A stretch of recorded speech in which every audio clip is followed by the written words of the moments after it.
네, 오늘 위중증 환자는 5명이 줄어서 현재 852명이 됐고요. 사망자는 53명이 늘어서 국내 사망자 모두 4,130명이 됐습니다. 0시 기준으로 신규 확진자는 7,022명입니다. 자, 교수님, 오늘 지표 어떻게 보고 계십니까? 예, 오늘 지표도 딴 때 못지않게 굉장히 나쁩니다. 그렇기 때문에 좀 눈여겨볼 게 있어서 하나씩 말씀드리도록 하겠습니다. 오늘 확진자는 어제 대비 80명 정도밖에 줄지 않았습니다. 그리고 여태까지 역대 최고점이 지나온 수요일이 최고점입니다. 7,175명 최고점인데요. 이 최고점 대비 지금 오늘 150명 정도밖에 줄어들지 않았습니다. 여러 번 말씀드린 것처럼 수요일 날 피크를 찍고 계속 내려가는데 이때 내려갈 때 급속히 내려가야 다음 주에 상황이 좋아집니다. 그런데 지금 수요일 날 피크를 찍고 오늘 금요일인데 150명밖에 안 줄었다는 거잖아요. 토, 일요일 날에도 많이 안 줄 가능성이 많습니다. 이렇게 되면은 다음 주 수요일 날에는 이번 주에 피크가 있었던 775명을 확실히 돌파할 겁니다. 7,175명을 확실히 돌파할 겁니다. 그러면서 다음 주 수요일에는 아마 8,000명, 많게는 9,000명이 나올 가능성도 있다고 하는 점 미리 말씀드립니다. 위중증 환자는 그제에는 플러스였는데 어제는 마이너스였습니다. 그럼에도 불구하고 현재 병원에서 치료를 받고 계신 위중증 환자는 852명, 사망자도 굉장히 많이 나왔습니다. 며칠에 이어서 계속 사망자가 많이 나오고 있는데 오늘도 53분이나 안타깝게 사망하시는 그런 날이 되고 말았습니다. 연령별 분포로 한번 보겠습니다. 지금 병원에서 치료를 받고 계신 위중증 분들이 총 852명, 60대까지가 711분, 비율로는 83.45%. 50대까지 내려오게 되면 799명, 그래서 전체 대비 93.78%입니다. 신규 사망, 오늘 안타깝게 53분이 사망하셨다고 제가 말씀을 드렸는데 60대까지 하게 되면은 2분 빠지는 51분, 그래서 96.23%, 50대에 한 분 사망, 40대에 한 분 사망, 40대에도 가끔씩 사망이 보이는 것으로 여러분들 계속 보실 수 있을 겁니다. 그렇기 때문에 연령이 계속 좀 낮아지는 측면이 있다. 여러 번 말씀드렸습니다. 우리 데이터는 없습니다만 제가 가지고 있는 데이터로 전체 누계 사망자가 4,130명입니다. 60대 이상이 3,813명, 그래서 전체 대비 92.32%. 그러니까 60대 이상 사망자가 92.32%. 그렇기 때문에 여전히 고령층이 대부분의 사망을 차지하고 있고 이 연령층이 굉장히 위험하다. 이렇게 정리할 수 있겠습니다. 예, 백신 접종 현황은 어떻습니까? 네, 이 3차 접종이 지금 시점에서는 가장 중요한데요. 어제 이제 고무적인 것은 3차 접종 숫자가 하루에 굉장히 늘었습니다. 약 44만 명이 3차 접종을 참여를 하셨고요. 그래서 현재 528만 9천여 명이 3차 접종을 마무리해서 인구 대비 10.3%가 접종을 했고, 더 고무적인 것은 지금 3차 접종이 꼭 필요하신 분들은 60대 이상의 고위험군이거든요. 60대 이상의 3분의 1이 지금 3차 접종에 동참을 하셨습니다. 예. 근데 한 가지 조금 아쉬운 것은 무엇이냐면 60대 이상의 3분의 1이 동참을 하셨는데 가장 활동이 많은 60세에서 75세 같은 경우는 비중이 좀 적어요. 네. 그렇기 때문에 지금 이 방송을 보시는 분들 중에서 이제 주변에 60대 이상의 고위험군 어르신들이 있는 경우에는 꼭 3차 접종을 좀 권해주셨으면 좋겠습니다. 네. 자, 코로나 확산세가 심각해지니까 정부가 특단 조치 가능성까지 논의하고 있다라고 밝혔는데 여기에서 말하는 특단의 조치가 어떤 걸 얘기하는 걸까요? 네, 이제 특단의 조치는 거리 두기를 강화하는 것입니다. 네, 다시 지금, 예전으로? 네, 어쨌든 간에 그 방역 당국에서는 지금 상황이 굉장히 엄중한데도 불구하고 영업 제한이라던가 아니면 시간을 단축하는 것 등의 10월까지의 거리두기 조치를 다시 회복시키지는 않고 있거든요. 그런데 지금 이런 상태가 호전이 되지 않으면 좀 더 강력한 신호가 갈 수 있고요. 그 강력한 신호의 내용은 뭐 영업시간을 단축한다거나 일부 업종의 경우에는 아예 집합금지를 해서 영업 제한을 한다거나 혹은 사적 모임 인원의 숫자도 확 줄일 가능성도 있습니다. 제가 하나 좀 덧붙이겠습니다. 제가 오늘 방송국에를 오느라고 어디를 좀 들러서 왔는데요. 우연히 엘리베이터를 다른 분들하고 타게 됐습니다. 그러는데 이 두 분이 얘기를 하시는데 회식 얘기를 하시더라고요. 그러니까 한 분은 회식을 오늘인가 내일인가 한다 그러고요. 다른 분은 며칠 있다가 회식을 한다는 얘기를 하시더라고. 그래서 제가 상당히 사실 제가 좀 놀랬습니다. 그러니까 무슨 말이냐면 이거예요. 며칠 전에 우리 앵커께서 저한테 물어보셨습니다. 12월 달에 10,000명을 돌파할 것 같냐고. 그런데 저는 좀 돌파하기 어려울 것 같다. 이렇게 제가 말씀드렸는데. 국민의 경각심에 달려있다. 그렇습니다. 그러는데 제가 예. 이제 몇 가지 제가 전제 조건을 말씀드렸죠. 첫째 하나는 국민들께서 경각심을 좀 가져주시면 좋겠다. 이 말씀을 드렸는데 제가 조금 전에 소개해드린 예. 회식 얘기를 했잖아요. 그러니까 방역 당국이 지금 어떤 생각을 갖고 있냐 하면은 강력한 거리두기 조치를 지금 검토하고 있다. 이런 얘기를 하고 있거든요. 청와대에서도 지금 그런 얘기를 했습니다. 그러면은 당장 앞으로 확진 상황이 좋아지지 않으면은 이제 강력한 거리두기를 들고 나오겠다는 거죠. 무슨 말이냐면은 확진 상황이 높아지게 되면은 다수의 국민들이 동의를 하게 돼 있습니다. 이거는. 그러면은 이제 정부가 밀고 나가는 거에 힘이 실린다는 거죠. 그렇게 되면은 결국은 이제 또 많은 소상공인 자영업자분들이 굉장히 어려운 시기를 겪게 됩니다. 제가 드리는 말씀은 뭐냐면 이거예요. 우리가 방역 상황이 굉장히 나쁠 때는 방역 당국이 업소를 하기 전이라도 우리 국민 개개인 분들이 방역 당국에 미리 협조하셔가지고 모임이라든지 이동이라든지 이런 걸 자제한 측면이 있거든요. 그런데 제가 조금 전에 말씀드린 예에서 보시는 것처럼 지금은 이동량이 줄었다거나 아니면은 연말을 두고 스스로 우리가 뭔가 모임을 자제한다거나 이런 움직임이 없다는 거예요, 이게. 예. 그러면 이 상황에서 과연 이게 통제가 되겠느냐라고 하는 거예요. 이렇게 되면 통제가 어렵다는 거죠. 그러면 어떻게 되느냐?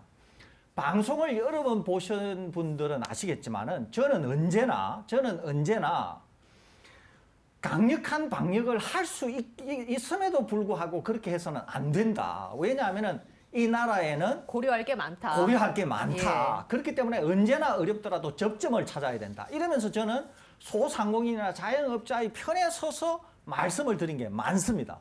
그러는데 만일에 이 방역 상황이 계속 나빠진다. 그러면은 저 같은 사람은 이렇게 얘기할 거예요. 앞으로 위험시설 다 폐쇄하고 옛날로 돌아가자. 그리고 뭔가 방역에 불만이 있거나 방역에 비협조적이다. 그러면은 강력한 법으로 밀고 나가야 된다. 저 이렇게 얘기할 거라니까요. 무슨 말이냐 하면은 당국도 당국의 할 도리를 해야 되겠지만 우리 국민 스스로도 무언가 우리가 옛날에 우리 국민이 한 마음이 되어서 했던 것 같은 그런 협조를 해야 된다니까요. 그러지 않으면 또 우리가 어려운 시기를 겪을 수밖에 없다니까요. 그렇기 때문에 제가 다시 드리는 말씀은 곧 연말이 다가옵니다. 연말이 다가오면은 어차피 모임은 많아질 수밖에 없습니다. 그럼에도 불구하고 우리가 지금 상황에서는 정말 십시일반의 마음으로 서로 협조해야 이 위기를 돌파할 수 있지. 그러지 않으면 다시 예. 어려운 상황에 직면하게 된다는 말씀 간곡히 제가 호소의 말씀으로 예. 제가 덧붙여 드립니다. 그러니까 이게 여기서 저는 이제 또 이제 집요하게 이런 말씀을 드릴 수밖에 없는데요. 이 부분에 대해서 방역 당국이 뭔가 지금 저는 돌파구를 마련해야 된다라고 생각합니다. 그게 어떤 조치였든지 간에요. 자, 이제 무슨 말씀을 드리려고 하냐면 그 오늘 브리핑에서도 오늘 그 정부 브리핑에서도 확인을 했듯이 60세 이상의 고령층 중에서 백신 미접종자는 10%예요. 그런데 위중증 환자 사망자는 절반 정도가 그 10%에서 나오고 있습니다. 그 말은 무슨 말이냐면 지금 800명 이상 증가한 위중증 환자의 숫자 때문에 지금 우리가 굉장히 긴장하고 있고 많은 분들이 고통을 겪고 있는데 그 고통의 절반 정도가 백신 접종하지 않은 10%로부터 나오고 있다라는 거예요. 제가 이 부분을 어떤 식으로든지 간에 해결을 해야 됩니다. 그런데 이제 어떻게 해결을 해야 되냐면 저는 아까 우리가 살펴봤던 싱가포르처럼 저는 해야 된다라고 생각해. 이분들에게 어떤 식으로든지 간에 이분들은 어차피 백신 거부자들이기 때문에 이분들은 놓고 다른 분들한테 하자. 근데 백신 이미 1차, 2차 맞은 분들한테 3차 맞추고 4차 맞추고 5차 맞추면 뭐 합니까? 백신 미접종하신 분들이 여전히 한 100만 명 수준으로 있는데 그 가장 위험한 분들이. 그러니까 그런 분들이 어떤 식으로든지 간에 팔을 걷어붙일 수 있도록 저는 좀 더 강력하게 정부가 압박을 해야 된다라는 예. 생각이 들고요. 그 연장선상에서 제가 며칠 전에 우리나라도 고령층 백신 미접종자의 경우에는 치료비라든가 입원비를 본인 부담하게 해야 된다라고 말씀을 드렸지 않습니까? 저는 이런 조치 내세워야 된다라고 생각합니다. 예. 그러니까 정부의 정책도 중요하고 거기에 자발적인 시민 참여가 굉장히 중요하다라고 요약을 하겠습니다. 정말 엄중한 상황이니까 여러분 특히나 개인 방역 수칙 지켜주시고 모임과 이런 것들은 취소를 해주시는 게 맞는 것 같습니다. 자, 한 가지 이슈를 더 살펴보고자 하는데요. 요새 뜨거운 것 중에 하나가 바로 청소년 백신 접종과 관련된 이야기죠. 일단 정부의 입장 그리고 이에 반대하는 입장, 왜 반대를 하고 왜 이것을 권고를 하는지 그 입장을 정리해 주시고 개인적인 의견을 여쭙겠습니다. 네, 일단은 이제 이게 참 어려운 문제입니다. 왜 어려운 문제냐면 일단 정부 입장에서는 지금 확진자가 하루에 뭐 7,000명 이상 나오고 있기 때문에 확진자의 숫자를 줄이는 게 일단 정부로서는 1차적인 목표입니다. 왜냐하면 확진자가 늘어나면 연령대별로 차이는 있습니다만은 자연스럽게 위중증 환자도 늘어나고 치명률도 늘어날 수밖에 없고 그 고통을 뭐 소상공인 자영업자를 포함한 모든 공동체가 다 져야 되기 때문에 기본적으로 확진 환자의 숫자를 좀 줄이는 게 방역 당국이 가지고 있는 방역의 1차 목표 중에 하나인데 지금 확진 환자 중에 매일 발생하는 7,000명 정도의 확진 환자 중에서 5분의 1 정도가 백신을 접종하지 않은 18세 미만의 소아청소년들에게서 나오고 있습니다. 그런데 그러면 0세부터 11세까지, 만 11세까지는 어차피 맞을 수 있는 백신이 없기 때문에 어쩔 수 없다고 하더라도 방역당국 입장에서는 12세부터 17세까지는 백신 접종률을 좀 높여가지고 이 연령대에서라도 나오는 확진 환자들의 숫자를 줄이면 방역의 결과로서 나오는 확진 환자들의 규모를 좀 줄이는데 분명히 도움이 될 것이다라고 판단을 하고 있는 것 같고요. 두 번째는 무엇이냐면 이제 곧 방학이 되긴 합니다만 어쨌든 지금 전면적인 대면 수업이 단계적 일상 회복의 상징처럼 이루어지고 있지 않습니까?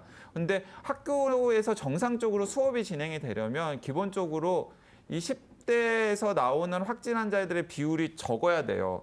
근데 지금 확진 환자들이 계속해서 지금 동시다발적으로 나오고 있기 때문에 교육 현장의 안정을 위해서도 12세부터 17세까지는 백신을 접종하는 게 좋겠다라는 게 이제 방역 당국의 입장이고 그 연장선상에서 계속해서 이제 백신을 독려하고 있는 거죠. 자, 그런데 학부모나 학생들 입장에서는 이제 이런 반론들이 있을 수 있습니다. 왜냐하면 불과 2달 전까지만 하더라도 방역 당국이 청소년 백신 접종은 기저질환을 가지고 있는 청소년들 같은 경우에는 백신 접종이 필수고 꼭 권장을 하고 싶다. 하지만 일반 건강한 청소년들 같은 경우에는 선택이지 강요가 아니다라고 이야기를 했었거든요. 그런데 이제 방역 당국이 2달 후에 지금 시점에서 방역 상황이 굉장히 안 좋아지니까 이제 청소년들에게 방역 패스를 적용을 하겠다라고 이야기를 하니까 2달 전까지만 하더라도 자율에 맡기겠다고 해놓고서는 지금은 학원이라든가 스터디 카페, 독서실 등의 방역 패스를 적용하면 사실상 청소년들한테 강제로 접종을 하겠다라는 건데 이건 다른 시설과의 형평도 맞지 않지 않느냐라고 하면서 이제 반발을 하고 있는 것입니다. 예, 지금 입장차가 이렇게 극명하게 갈리고 있는데 사실 저희 방송에서 예전부터 좀 다뤘던 주제이긴 합니다. 청소년 접종과 관련해서 지금까지는 이제 두 분은 청소년 접종에 대해서 심근염의 우려라든지 그런 걸로 인해서 적극적으로 접종을 독려하진 않으셨는데 지금은 어떠신지, 지금은 어떻게 생각하시는지 여쭙겠습니다. 예, 저는 뭐 여전히 입장은 동일합니다. 입장이 저는 바뀐 게 전혀 없습니다. 전혀 없는 이유는 당국이 이제 제가 입장 변화를 하지 않도록 당국이 만든 측면도 있어요. 어떤 게 있냐면 이게 있는 거죠. 자, 당국은 충분히 설명을 했습니다. 그러니까 지금은 확진 상황이 나쁘고 그다음에 확진자도 많이 나오고 한다는 거 충분히 이해합니다. 그리고 학부모님들께 충분히 설명도 했다는 거죠. 당국은 할 도리를 다 했다고 생각이 됩니다. 그런데 이제 학부모님들 입장은 어떤 거냐면 이런 겁니다. 안전성이 확보되지 않은 백신 접종에 대한 우려가 있다는 거예요. 그러면 이 지점에서 이제 그러면 방역 당국이 여태까지 많은 백신 접종 후 사망, 명확히 인과관계가 없는 것은 인과관계가 없다 손 치더라도 인과관계가 있는 것으로 보이는 것인데도 당국이 인정 안 한 것도 꽤 있다는 거예요. 제가 보건대도. 그러면 이런 상황에서 학부모님들의 걱정을 당국이 잠재울 정도로 이전에 했냐라고 물어볼 수 있다는 거예요, 이거를. 저는 이 우려가 해소가 되지 않는 한에는 당국이 지금의 기조, 충분히 설명한 것은 맞지만은 지금의 기조로 학부모님들을 설득하는 것은 쉽지 않을 거라는 생각을 기본적으로 가지고 있습니다. 또 하나, 60대 이상의 고령층과 관련한 백신 접종은 전문가 100명이면 100명에게 물어봐도 거의 대부분이 다 동의를 한다는 거죠. 이거는 거의 한 목소리입니다.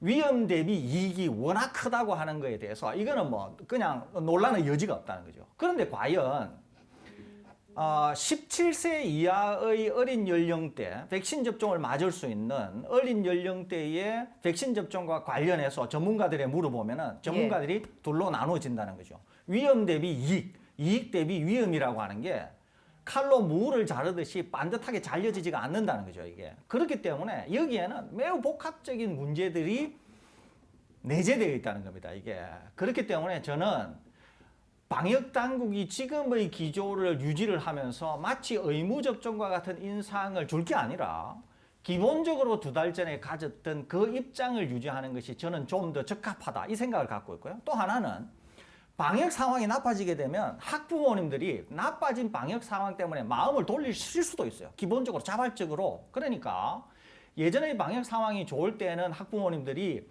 위험에 대한 생각이 더 커서 백신 접종을 안 할 수도 있지만 방역 상황이 나빠지면은 누가 뭐라 안 하는데도 부모님들이 마음을 바꿀 수가 있다는 거죠, 이게.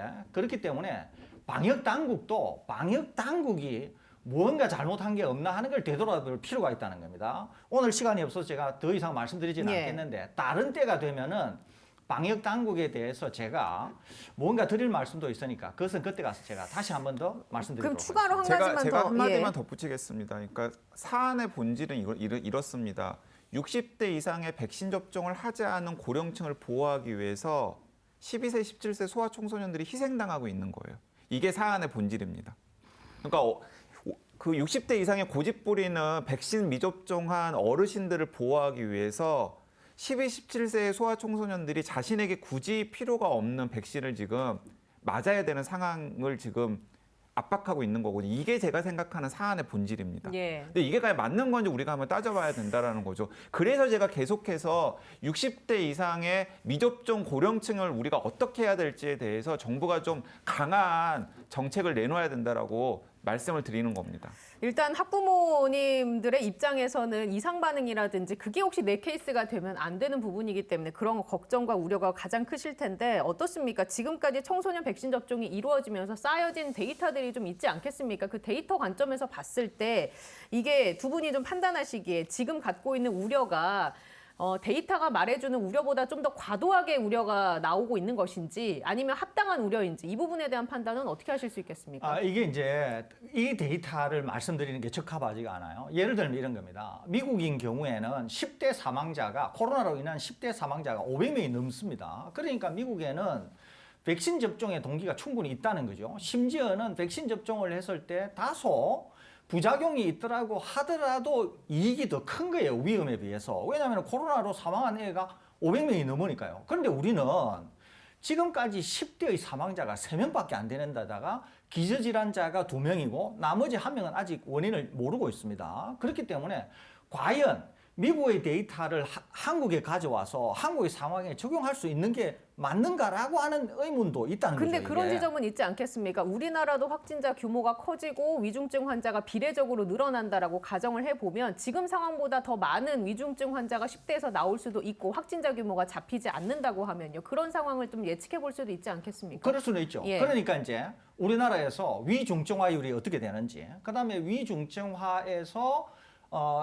사망이 어떻게 되는지 이런 것들의 데이터가 이제 있으면 좋겠죠. 이 데이터는 제가 지금 손에 없어서 제가 정확히 말씀을 못 드리겠는데 다시 한번 찾아보고 우리나라에서도 과연 지금 앵커께서 지적하시는 것처럼 여러 가지 상황을 고려하는데 위험 대비 이익이 큰지 아니면은 위험이 여전히 상존하는지 이것은 제가 좀 더 데이터를 분석한 다음에 이 질문에 대해서 답을 드리는 게 좋겠습니다. 알겠습니다.